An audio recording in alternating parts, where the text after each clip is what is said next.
Ba'zida bir qarashda yechilmasdek tuyulgan jinoyatlarning ortida faqat tergov emas, tibbiy bilim ham turadi. Aynan mana shunday paytda sud tibbiy ekspertlari ishga kirishadi. Ular faqat tibbiy tekshiruvlarni amalga oshirish emas, balki adolatni tiklash yo'lida ham xizmat qilishadi. Chunki ba'zida jinoyat joyidan topilgan bir tola soch, bir dona qon dog'i yoki ko'zga ko'rinmas jarohat haqiqat kalitiga aylanishi mumkin. Muxbirimiz Nigora Ko'chmurodova soha faoliyati bilan tanishdi.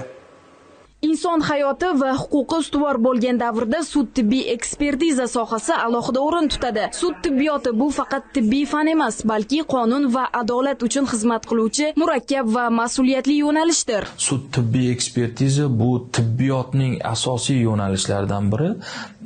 Vazifasi sog'liqni saqlash tizimiga ko'maklashish, ya'ni to'g'ri davo muolajalarini olib borish, kasalliklarni erta tashxislash va to'g'ri tashxisotni yo'lga qo'yishdan iborat. Sud tibbiyoti mutaxassislari sud, tergov va surishtiruv jarayonlarida tibbiy biologik muammolarni o'rganish orqali muhim dalillar taqdim etadi. Ekspertiza o'tkazishda esa qonuniylik, inson huquq va erkinliklariga rioya qilish, xolislik va to'liqlik tamoyillari qat'iy talab qilinadi.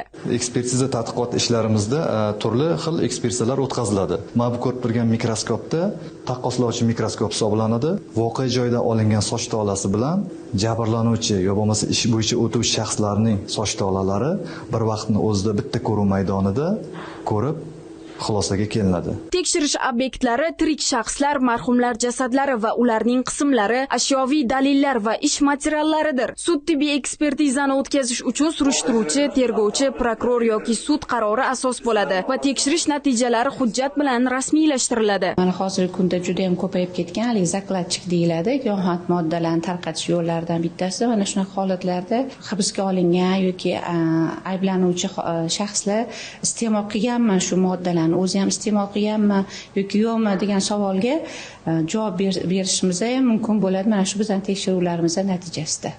Markazning asosiy maqsadi zamonaviy talablarga javob beradigan yuqori malakali va xalqaro standartlarga mos sud tibbiy ekspertiza xizmatini tashkil etish, tibbiyot texnikalarini muntazam yangilash va mutaxassislarni doimiy takomillashtirishdir.